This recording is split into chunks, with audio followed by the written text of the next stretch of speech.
fine service that you do.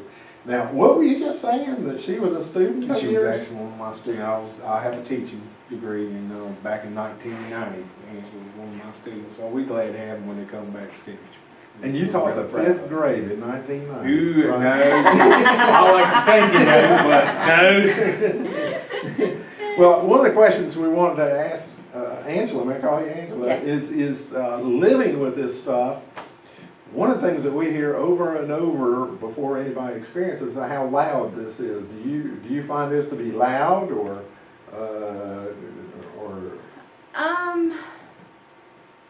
No, I don't find it to be very loud. It's not distractingly loud. The noise that it makes kind of helps to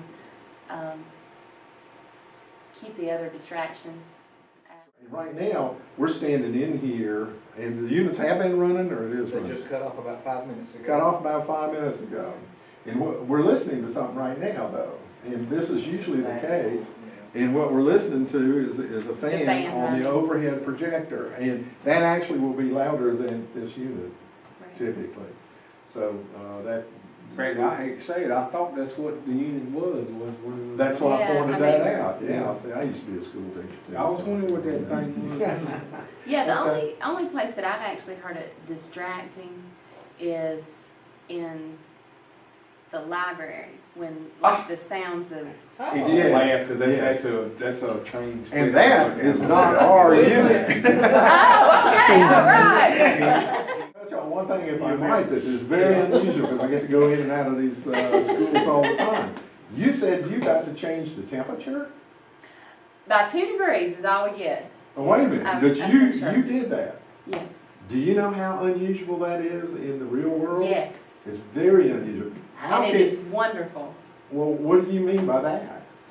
I mean, when it's really cold in here, Uh-huh. we can at least adjust it enough to get the kids to feeling like they don't have to wear their coats all day. We do want the teachers to have some control in the room because it eliminates a lot of problems on our end. And, everybody's different. We know everybody, God makes all different. So we just moved up 2 or 3 degrees, and 2's our limit. But I'm Yes. sure it could have worked a little better. But, and plus you got auto changeover, which is great. I mean, in those transition days that happened just last week, we had some other issues at some of the schools where students were a little warm, they were a little warm. They weren't cooling on, but of course we couldn't provide it at that time.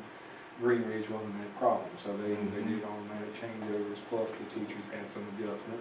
And we wanted to give them a little control in the room. I mean, this is Angel's room, this is her environment, this is where she has to teach and perform her job, so it helps her out if she's got a little bit of control.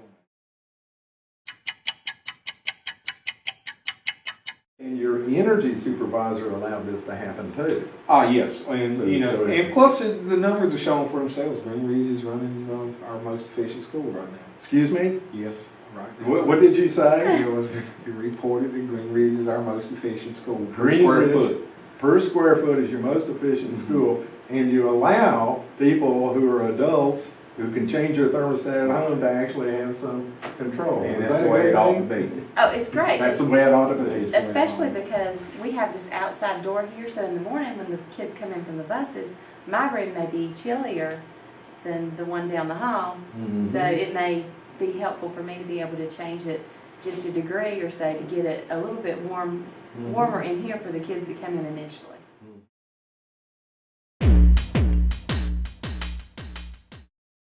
This system is actually, because of their design, bringing fresh air from outside and introducing it into the classroom and replacing the air that the kids are breathing in and out all the time, and it's capturing the energy investment that we've already put in the air.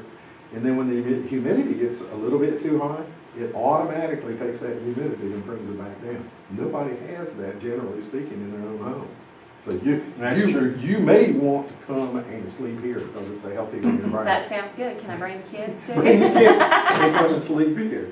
Well, guys, thank you so much for sharing that with us. We really appreciate it. And Bill, whoever that energy person is in yourself, Yes. I just think that is so good, because what we run into time and time again, and having the luxury of coming in and out of schools, is how almost to the norm teachers are not allowed to touch the thermostat in order to save energy. And then you can look around that school and there's so many wasteful things going on in energy that you go, there's no way that can begin to affect it. And here you're telling us, out of all your schools, this is your most efficient school, and you do allow the Oh, teachers you to do allow control. it. And you've got a system that you can control by classroom.